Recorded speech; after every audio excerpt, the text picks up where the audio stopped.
otro día.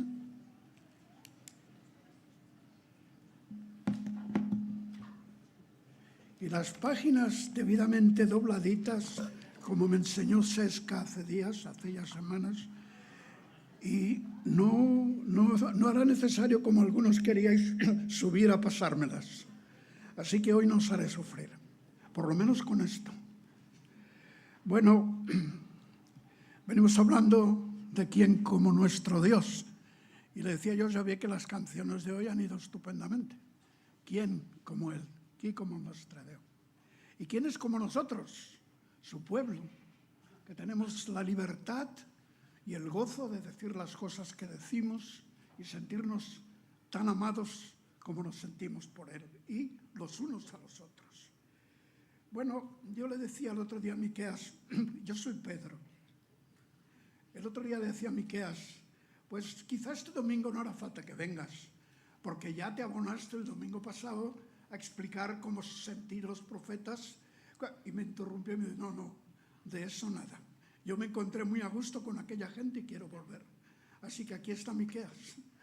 Alguien me preguntó si iba a venir. Pues sí, ha insistido que quería venir. Dice, ¿no te acuerdas que yo les dije que después hablaría de mis mensajes? Pues sí, pues voy a hablar de mis mensajes. ¿Quién como Dios? Hola, Miqueas con vosotros. Mi libro empieza con estas palabras. Palabra del Señor que vino a Miqueas de Moreset en los días de Jotam, Acaz y Ezequías, reyes de Judá, lo que vio acerca de Samaria y de Jerusalén. Palabra venida sobre mí,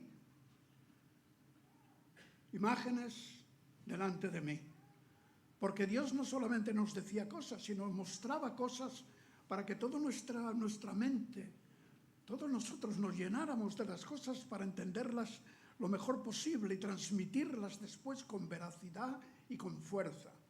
Nos hacía sentir lo que Él sentía, lo que Él pensaba, por medio de palabras y por medio de imágenes. Bueno, Jotam, Acaz y Ezequías, ya habéis oído bastante de este periodo de la monarquía.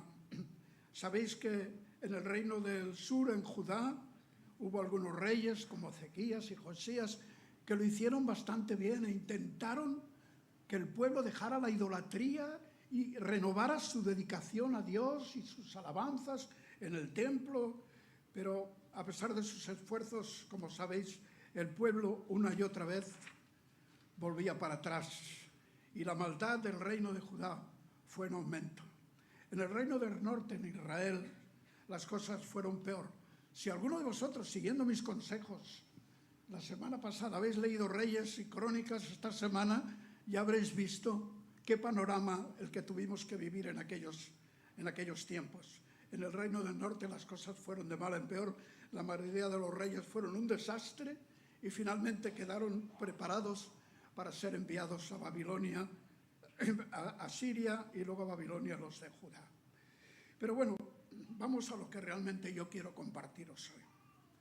¿Cómo Dios siente lo que dice y hace? Pues mirad, algunas de las cosas que yo explico. Oíd ahora lo que dice el Señor. Levántate, litiga con los montes. Ya sabéis que nosotros en nuestro lenguaje, hoy ojalá pudierais leer lo que escribimos en nuestra lengua, en el hebreo, y en la forma poética como lanzábamos los mensajes. No es posible, la mayoría de las traducciones no pueden recoger la riqueza de nuestro idioma, pero sí que apelamos a las montañas, que a veces significan los poderes, y el más grande de los poderes, la montaña más alta, es el Señor mismo. Mirad, oíd ahora lo que dice el Señor. Levántate, litiga con los montes, llámalos a juicio, que sean testigos de lo que vas a decir. Y oigan las colinas tu voz.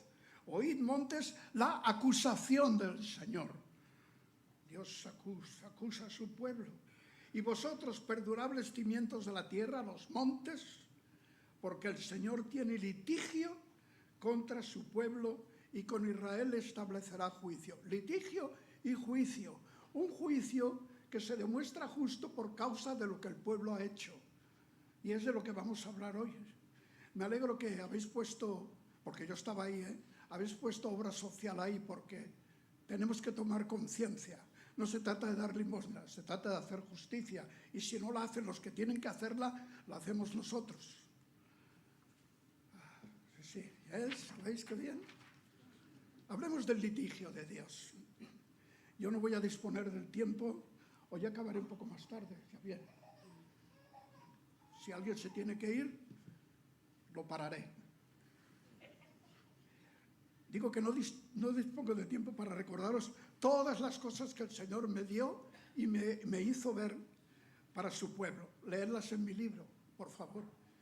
Por esta razón, Pedro y yo, esta semana, hemos seleccionado algunos textos muy significativos sobre las razones que llamaron al Señor a litigar, a disputar, a pleitear con su pueblo para que quedara bien claro delante del pueblo y delante de nosotros hoy al leerlo, que Dios siempre tiene razón cuando juzga, que no juzga para juzgar, que es lento para la ira y grande en misericordia, pero es justo y no se puede pasar por alto su justicia.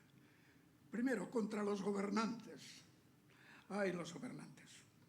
Aunque el litigio del Señor era contra su pueblo, nos dejó bien claro a nosotros y nos encargó que lo dejáramos bien claro delante del pueblo la responsabilidad de los gobernantes, comenzando por los reyes.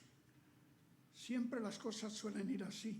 Muchas veces hablamos de los países y hablamos de la gente, pero aunque haya un sentido de culpabilidad en todos, porque nadie puede escapar de equivocarse en algo, la realidad es que lo que ocurre en este mundo, las injusticias de este mundo, las injusticias de Israel y de Judá en aquellos tiempos fueron causados mayormente por los que gobernaban al pueblo. Y mirad lo que dice el Señor. Oíd ahora, jefes de Jacob y gobernantes de la casa de Israel. ¿No corresponde a vosotros conocer la justicia?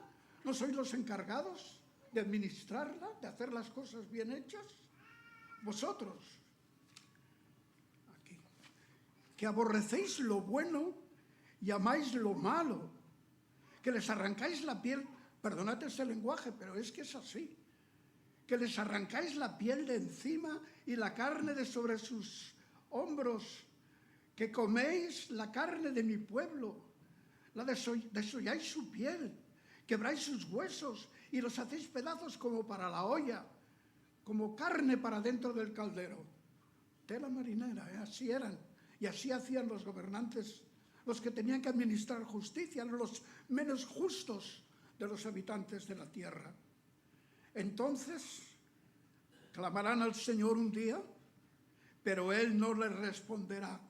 Dios no tiene buenas palabras para los que gobiernan mal, para los que hacen estas cosas y se aprovechan del pueblo, sino que esconderá de ellos su rostro en aquel tiempo porque han hecho malas obras.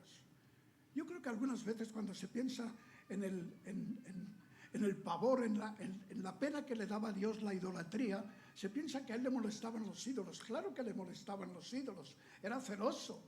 Si Israel éramos como su esposa, ¿os acordáis de Oseas, verdad? Pero lo que realmente le enfurece a Dios es que aquellos que Él ha dado para gobernar y les ha dado unas leyes para hacerlo bien, se aprovechen de los demás. Mirad lo que dice en otro lugar. ¿Hay todavía alguien en casa del impío con tesoros de impiedad y medida escasa, maldita? ¿Puedo justificar balanzas falsas y bolsa de pesas engañosas? Porque los ricos de la ciudad están llenos de violencia. Sus habitantes hablan mentiras y su lengua es engañosa en su boca. Algo más. Ay de los que planean iniquidad, los que traman el mal en sus camas. Al clarear la mañana lo ejercitan porque están en el poder, porque tienen el poder en sus manos. ¿Quién se lo dio? Pero lo tienen. Codician campos y se apoderan de ellos casas y las toman. Que me lo digan a mí, que soy de Mereset Y más de una vez desde mi infancia los vi venir a los de las ciudades, a los que compran barato y venden caro, a los que nos quitan las tierras para sembrar lo que quieren, a los que nos echan. Me dice Pedro que eso todavía se hace. Roba al dueño y a su casa, al hombre y a su heredad. Por tanto, así dice el Señor, he aquí estoy planeando contra esta familia, la familia de los malvados, un mal del cual no se librarán. No libraréis vuestro cuello, ni andaréis erguidos, porque será un tiempo malo. Estáis generando un tiempo malo, pero va a venir un tiempo malo para vosotros, y ya no podréis andar erguidos. ¿Los habéis visto, los soberbios, a los que creen que son los dueños de vidas y haciendas? Andan como si todo el mundo se lo debiera todo. Ya no andaréis erguidos ese día. Bajaréis la cabeza. Porque Dios, que está litigando con vosotros, dice, os juzgará severamente. Pero me decía el otro día que no ocupemos demasiado tiempo en el asunto de la injusticia social. Porque ya algunas cosas se han dicho y se dirán en los próximos profetas. Pero también me ha dicho que os será fácil relacionarlo con lo que está pasando en vuestros días, en la sociedad en la que vivís. Porque esta sociedad que cada vez más le da la espalda al Señor, está en esta línea. Está en esta línea. Habéis hablado ya de lo que habrá que hacer con estas familias que no pueden cubrir todas sus necesidades. Para eso está el pueblo de Dios. Esa es una de las maravillas del Evangelio. De decir a los hombres que Dios les ama y nosotros en su nombre les amamos también. Podéis ver claramente algunas de las cosas que ocurrieron entonces como si estuvieran todavía ocurriendo entre vosotros. Por eso, frente a esta sociedad, menuda oportunidad tenéis vosotros. A veces me confundo y creo que soy Pedro. Tenemos la oportunidad para mostrar con nuestra vida y con nuestras palabras que no pertenecemos a este mundo, que no queremos formar parte de esto, que nos rebelamos contra ideas ser llevados por el pensamiento consumista, que no nos da la gana, que tenemos valores más importantes, que queremos seguir siendo transformados por el poder de Dios en las mejores personas del mundo. Pero no solamente el Señor nos dijo que habláramos contra los gobernantes, también contra los que mintieron al pueblo, levantándose como los profetas de Dios, porque hubo muchos falsos profetas. Mirad, así dice el Señor acerca de los profetas que hacen errar a mi pueblo, porque si se dedicaran a ir por el campo anunciando a los animalitos su profecía no habría problema, pero es que van al pueblo y les engañan, los cuales cuando tienen algo que morder proclaman paz. ¡Ah, qué bien! Pero contra aquel que no les pone nada en la boca declaran guerra santa. ¿Os suena lo de guerra santa? Claro que os suena. Una guerra santa, una guerra sacralizada, una guerra sagrada. Porque aquí estamos los profetas para comer. Si no nos das de comer, ¿cómo te vamos a decir cosas buenas? Queremos decirte lo que quieres oír, pues aliméntanos, danos de comer. Queremos vivir a costa de ti. Por eso te decimos lo que quieres oír. Por eso dice el Señor, para vosotros los profetas falsos será noche sin visión y oscuridad sin adivinación. Se pondrá el sol sobre los profetas y se oscurecerá el día sobre ellos. Los videntes serán avergonzados. Aunque paso el zapping rápidamente, siempre me encuentro con algunos en la televisión. Los videntes serán avergonzados y confundidos los adivinos. Todos ellos se cubrirán la boca porque no hay respuesta de Dios. Que es cuando yo dije lo que os decía la semana pasada. Pero yo soy diferente. Yo estoy lleno del poder del Espíritu Santo. Esta es la gran diferencia. Nosotros tenemos un mensaje no para engañar a la gente. Al contrario, para iluminar sus mentes con la palabra de Dios. Y una cosa más de los profetas. Si un hombre, andando tras el viento y la falsedad, hablara mentiras, diciendo, os hablaré del vino y del licor, este sería el profeta para ese pueblo. Hasta ese punto estábamos nosotros hartos de los profetas. Viene cualquiera, dice lo que quiera, ¡qué bien! Cuántas mentiras se dicen hoy a través de los medios de comunicación. Yo creo que muchos medios hoy son como los profetas falsos. Nos dan un mensaje y detrás de ellos, ¿quién está? El que les da el pan, el que los alimenta con su publicidad. Las grandes empresas, los grandes trus, los grandes, bueno, los de siempre. Y ahí están los medios de comunicación, muchos de ellos, y sálvese el que pueda, que dicen lo que tienen que decir y son falsas mentiras. Son falsas mentiras. Son mentiras falsas. Pero también el Señor nos dijo que habláramos contra los sacerdotes, no solo contra los que ejercían en el templo, que tenían que orar y hacer los sacrificios, aunque Dios ya no se mostraba en el templo, con aquella nube, con aquella Shekinah antigua, sino también vale para cualquier persona religiosa. Decía, ¿con qué me presentaré al Señor y me postraré ante el Dios de lo alto? Qué pregunta, ¿no? ¿Con qué me puedo presentar delante de Dios? Porque me quiero presentar delante de Él, porque tomo conciencia de que algo tengo que hacer para que Dios me favorezca. Mentira, mentira. Los dioses inventados por los hombres sí que exigen cosas para que el Señor les ame y les perdone. Eso no es lo que el Señor dice. Dios es diferente. ¿Quién como nuestro Dios? Dice, me presentaré delante de Él con holocaustos, con becerros de un año, con sacrificios enormes. ¿Eso es lo que Dios quiere? ¿Le pondré contento con eso, derramando mucha sangre? ¿Se agradará el Señor de millares de carneros, de miriadas de ríos de aceite? ¿Ofreceré mi primogénito por mi rebeldía? Algunos de los reyes de Israel lo hicieron. ¿El fruto de mis entrañas por el pecado de mi alma? ¿Qué puedo hacer yo delante de Dios? Oh, hombre, Él te ha declarado lo que es bueno. ¿Y qué es lo que el Señor demanda de ti? Todo esto que tú quieres ofrecerme como si yo necesitara de algo, dice el Señor. No. Solo practicar la justicia. Es decir, defender el derecho. Amar la misericordia o la lealtad. Y andar humildemente con tu Dios. Y entender quién es Él y quién eres tú.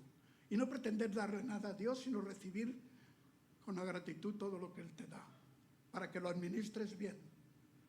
Para que seas quien tienes que ser en medio de tu pueblo.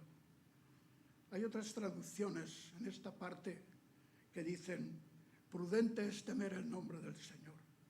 Qué acierto es respetarte a ti. Qué acierto.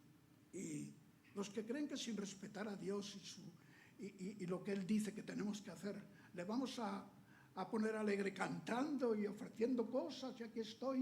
No. Cuando eso lo hemos hecho como lo he hecho esta mañana, con sinceridad del corazón, diciéndole gracias tantas veces como haga falta, qué bien. Pero qué falso sería todo esto si no amáramos la justicia y la practicáramos, y la misericordia, la lealtad, y andáramos humildemente delante del Señor. ¿No fue precisamente eso que os comparto ahora? Lo que sintió el rey David cuando, arrepentido de sus pecados, escribió estas palabras. Porque no te deleitas en sacrificio, de lo contrario yo lo ofrecería, ni te agrada el holocausto. Los sacrificios son el espíritu contrito, el corazón contrito y humillado, no despreciarás tú, oh Dios. Eso es lo que quiere Dios. Si hay pecado, que haya arrepentimiento. Es el problema de muchas personas, que no están dispuestas a admitir que son pecadores y no hay nadie que no lo sea. Quizá no todos hemos caído en lo más hondo, los grandes pecados de los titulares de los periódicos, pero todos somos pecadores. Y a algunas personas les cuesta aceptarlo. Creen que Dios va a tomar en cuenta la parte buena de su vida y se va a olvidar de la mala. Pero nuestro Dios no es así. Si fuera posible que los hombres por nosotros mismos hubiéramos podido gobernar nuestra vida, ser lo que queremos ser desde lo más profundo del corazón, y lo digo con cierta ampulencia, no hubiera hecho falta la cruz de Cristo. es porque no había manera, no había otra manera desde antes de la creación del mundo. Y Dios tuvo que planear la muerte de su Hijo, Jesús de Nazaret. ¿No es lo que el Señor dijo por medio de su consiervo Oseas? Porque más, dice el Señor, más me deleito, tomad nota, Dios se deleita, más me deleito en la lealtad que en el sacrificio, y más en el conocimiento de Dios que en los holocaustos. Olvidaos de lo que me podéis ofrecer a mí. Lo que yo quiero es que me conozcáis, que podáis decir, ¿quién como nuestro Dios?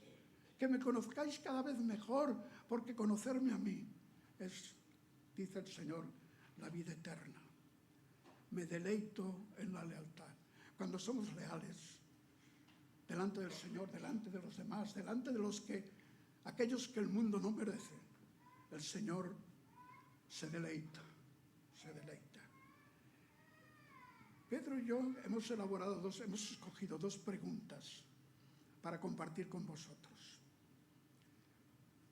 Dos preguntas que Dios planteó a su pueblo y entendemos que las sigue planteando. Yo por lo menos lo digo esta mañana como si os lo dijera también a vosotros. Porque de esta manera Él destacó los rasgos esenciales de nuestro ministerio como profetas. En la primera de ellos, el Señor expresa muy bien cuánto le duele la ingratitud de los suyos. ¿Quién como Dios? Escuchad, yo cuando he vuelto a leer estas palabras que escribí en su día, me he emocionado. Fijaos cómo habla el Señor. Pueblo mío. Lo sigue llamando su pueblo. Algunos de nosotros ya haría tiempo que le hubiéramos dicho, olvídate de mí. Pueblo mío, ¿qué te he hecho? ¿Y en qué te he molestado? Respóndeme. ¿Qué he hecho contra vosotros? ¿Qué males he hecho? Para que, como dicen en otros colegas míos, el vino, el aceite y el trigo que yo os he dado lo ofrezcáis a los ídolos. Como escribiría Malaquías, y ya lo veréis en su día.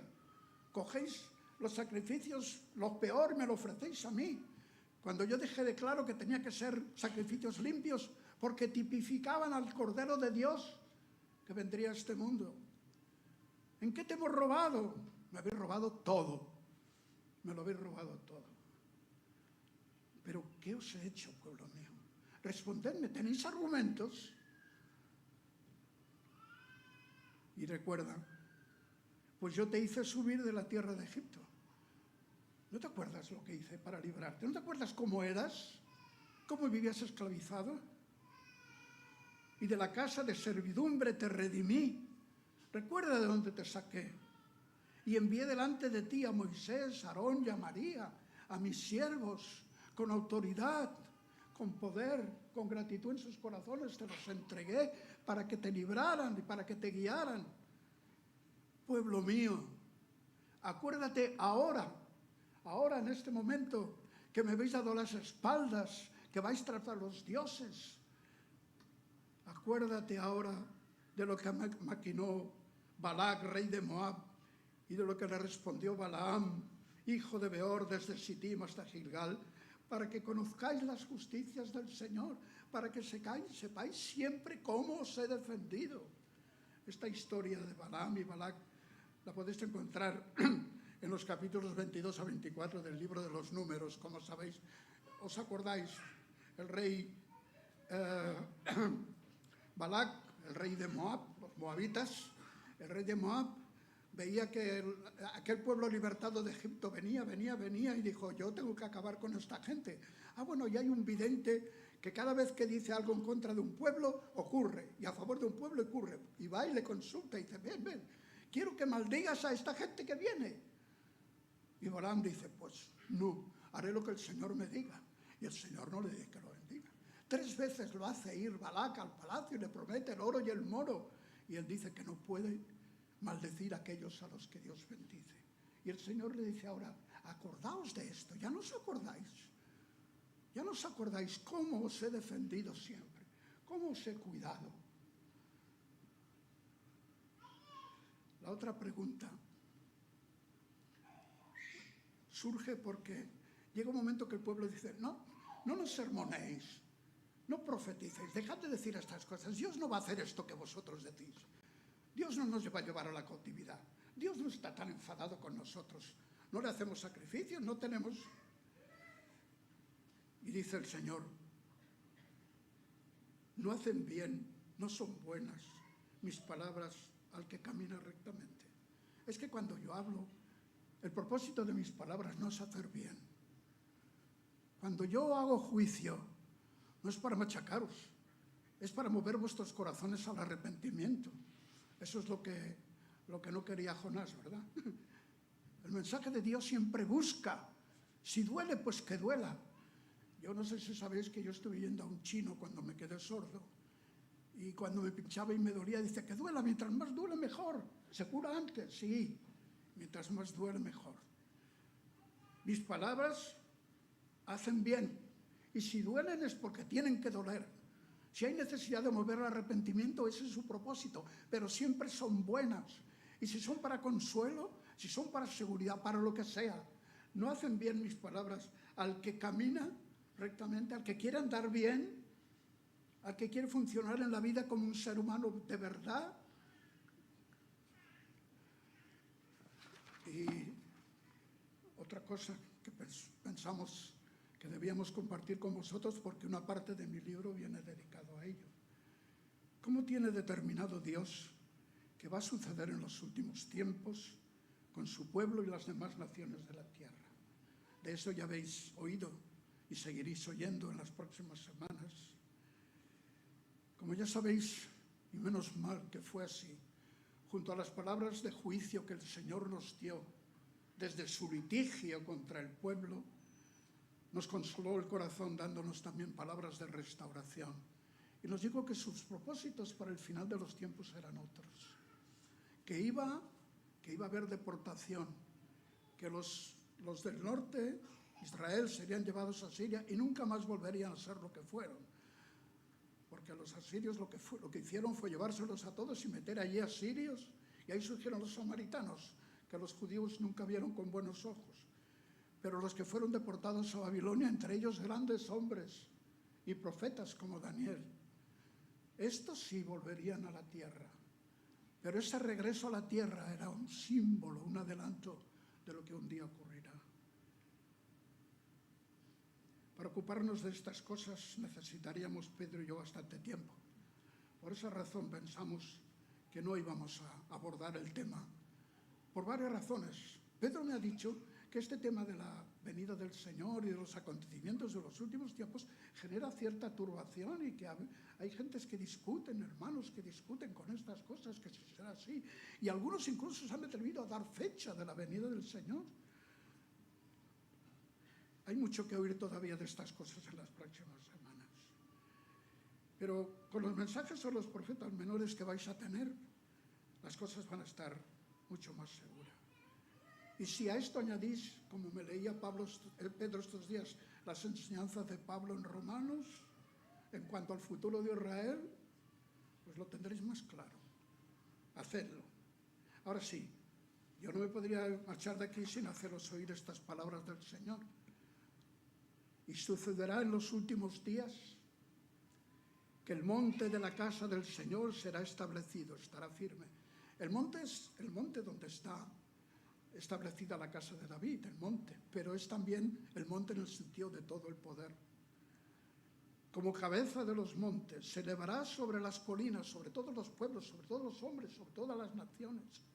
Vendrán muchas naciones y dirán: venid y subamos al monte del Señor, a la casa del Dios de Jacob, para que Él nos instruya en sus caminos y nosotros andemos en sus sendas. Porque de Sión saldrá la ley y de Jerusalén la palabra del Señor. Nosotros, por las palabras del Nuevo Testamento, sabemos que esas cosas ya comenzaron a cumplirse en aquellos últimos tiempos que comenzaron con la venida de Jesús. Porque de Jerusalén salió la palabra, de Jerusalén salió el Evangelio de la gracia que nos llegó a nosotros, a los paganos, a los gentiles, a los que no pertenecíamos como carne y sangre al pueblo de Israel. Nosotros sabemos que de Sión salió la ley, no la ley de Moisés que salió del Sinaí, sino aquella otra ley, la ley del amor, la ley que da sentido a la ley del Sinaí. Vosotros decís que no hay que hacer esto, pero yo os digo que el pecado es mucho más profundo que eso, que lo que la ley dice. Y dice que éste juzgará entre muchos pueblos y enjuiciará naciones poderosas y lejanas. Entonces forjarán sus espadas en rejas de arado y sus lanzas en podaderas. No alzará espada nación contra nación. No se adiestrarán más para la guerra. Cada uno se sentará, y qué imagen tan bonita, tan bucólica, se sentará bajo su parra y bajo su higuera, y no habrá quien les atemorice. Hay quienes creen que esto lo va a conseguir el hombre. Se ha dicho muchas veces, cuando en algunos momentos de la historia parece que las cosas iban bien, después de la Primera Guerra, después de la Segunda Guerra, algunos ya dudaban y ahora no sé qué estarán pensando. Pero esta paz, este fin de las guerras, no lo vamos a conseguir los hombres, lo hará el Dios de paz. El Dios que ya ha traído esa paz a su pueblo, a tu corazón, y quiere traerla a los corazones que todavía no la tenéis. Mi paz os dejo, mi paz os doy, no como el mundo la da. La paz es un intervalo entre dos guerras, dijo una vez alguien. La paz que yo os doy es la paz que sobrepuja todo entendimiento y guardará vuestros corazones. ¿Os imagináis la alegría que tenía yo? Y la alegría que hemos tenido siempre los profetas por poder decir cosas como estas. Que el fin de la historia no lo escribimos los seres humanos. Pobres de nosotros, todavía andamos demasiado con el rostro erguido. Los poderosos y los otros también a veces, pensando que la pobreza puede ser también un arma para presumir. Sé que la mayoría de los pobres no son así, pero los hay. Bueno, estas promesas se comenzaron a cumplir cuando el Mesías llegó. Nosotros, como os decía el otro día, que no sabíamos que iba a venir 2 veces y que la primera vino para resolver el problema del pecado y de la muerte. Jesucristo. Oíd estas hermosas palabras. Ciertamente os reuniré a todos, oh Jacob. Ciertamente recogeré el remanente de Israel. Los agruparé como ovejas en el aprisco. Algunos al oír la palabra abeja ya habéis hecho, ovejas ya habéis hecho así. He dicho abejas, que las abejas nos necesitan mucho, por cierto. Como ovejas en el aprisco, como rebaño en medio de su pastizal. Harán estruendo por su multitud de hombres. Serán tantos que se oirá el barullo de la multitud, porque os juntaré a todos. El que abre brecha, el cabestro, lo llaman los pastores, la oveja que va abriendo camino, saldrá delante de las demás, que abrirán brecha, pasarán la puerta y saldrán por ella. Su rey pasará delante de ellos, el Señor a la cabeza. Qué promesa tan hermosa. Bien, aunque el Señor vino a buscar a las ovejas perdidas de la casa de Israel, a nosotros, y bien necesitamos ser recuperados y salvados, que bien perdidos estábamos. Él le enseñó claramente, tengo otras ovejas que no son de este redil, que no están en este aprisco, que no son descendientes según la carne de Abraham, de Isaac y de Jacob, que yo quiero traerlas, me conviene traerlas. ¿Y qué decía de estas ovejas? Que las conoce.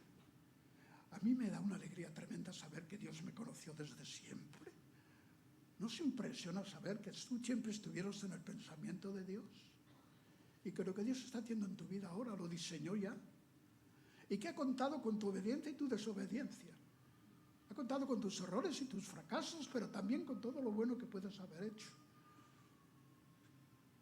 El Señor dice, conoce a sus ovejas y ellas reconocen su voz cuando las llama y les siguen. Por favor, y les siguen. No hagáis como nosotros, como mi pueblo, que oyó tantas y tantas veces la voz de los profetas, mi propia voz, y no siguieron los caminos, y anduvieron por senderos de muerte, creyendo que sus senderos, sus caminos eran hacia la vida, y se estaban muriendo, idolatría, idolatría, pecado a pecado, y le siguen como discípulos. como discípulos. Yo creo que hay personas aquí que desean en su corazón un día tomar la decisión. ¿Por qué no hoy, que es día de salvación, como decía Xavier? ¿Por qué no hoy? El Evangelio que hemos presentado hoy aquí, porque cada vez que partimos el pan y la copa anunciamos la venida del Señor, porque ya lo sabéis, murió, resucitó, fue ascendido y volverá según su promesa para hacer todo lo que falta todavía de sus profecías. Tienen que ocurrir muchas cosas y ocurrirá cuando en el tiempo de Dios, que siempre el Eterno funciona de acuerdo con su reloj y no con el nuestro, ocurrirán. Cuando acabamos estas cosas quedándonos la impresión de que teníamos mucho más para deciros, pensamos que teníamos que acabar de alguna manera. Otro día me dijeron que acabé muy pronto. Pues prefiero acabar pronto que no acabar con vosotros.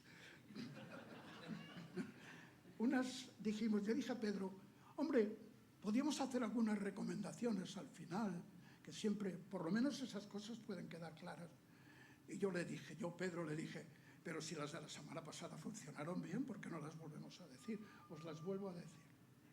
Unas recomendaciones finales. Y cada cual que tome aquello que le corresponda.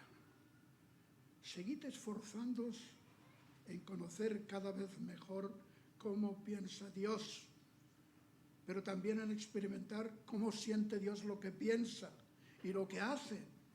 Y eso solo puede ir haciéndose realidad en un crecimiento espiritual, en una plenitud cada mayor, manteniéndoos llenos del Espíritu de Dios, porque Dios quiere llenarnos. Dios quiere darnos mucho más de lo que pedimos y entendemos.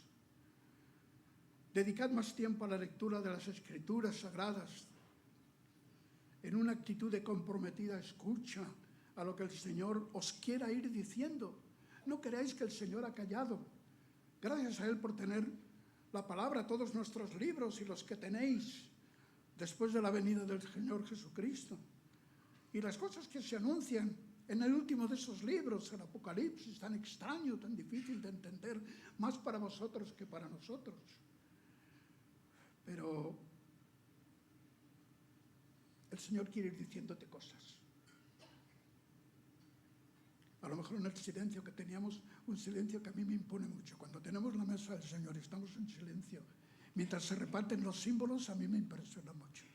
Y yo digo, ¿qué estarán pensando? Y fijaos, yo estoy pensando en lo que estaréis pensando. Qué despistados soy, ¿verdad? ¿Qué estaréis pensando en ese momento? Cuidaos de no caer en el pecado de soberbia en el que cayó Israel.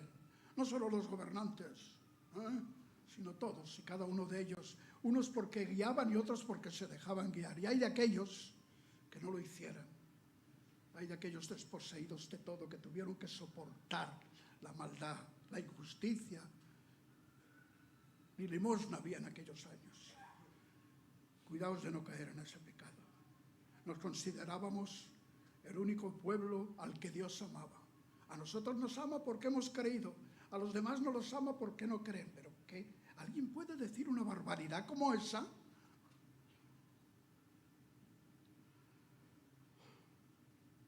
Pretendimos que a Dios le placía nuestra adoración mientras adorábamos a los dioses de este mundo.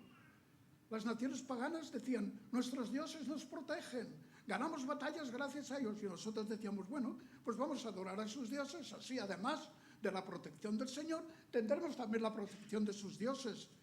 Necios.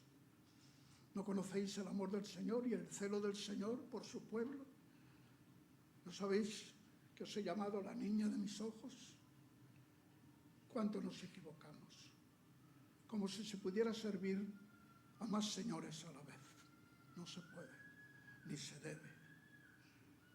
¿Cuánto perdimos al no ser el ejemplo de pueblo, de luz y de sal para los demás pueblos de la tierra? Avergonzamos al Señor con nuestra vida en Israel y en Judá. Nuestra historia ha quedado recogida en los libros sagrados para amonestaros a no caer en los mismos pecados que nosotros. Y como os decíamos el otro día, y os repito en esta mañana, os doy gracias por el cariño con que me habéis recogido. acogido, quiero decir, recoger todavía no, tampoco estoy tan mal, acogido. No entristezcáis al Espíritu de Dios que mora en vosotros y entre vosotros. Amén. Que Dios nos bendiga a todos. Jo bien, vos pregar.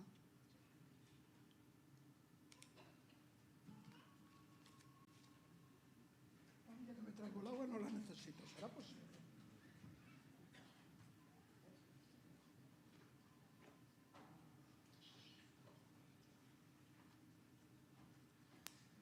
Bé, gràcies, Miqueas, per estar entre nosaltres. Bé, i Senyor, gràcies per aquest matí, gràcies per la lluança, gràcies per tot el que hem pogut escoltar, perquè sempre ens ajuda i sempre ens fa veure les coses noves i què és el que hem de fer, i cada dia ens ensenyes més coses. Gràcies per la teva paraula, per aquesta exposició del Pere, Senyor. I, Senyor, posem les nostres vides al teu servei, Senyor, i no volem caure amb ser aquests desagraïts, sinó que volem ser-te agraïts en tot moment, Senyor, i reconèixer-te com el nostre Déu i com el nostre Senyor. Gràcies una vegada més perquè junts hem pogut estar en aquest matí on podem estar millor que aquí, Senyor. Gràcies, Pare, per tot en el nom de Crist. I bé, fins aquí. Ens veiem entre setmana en els grups de fe i també demà a la trobada d'oració. Moltes gràcies.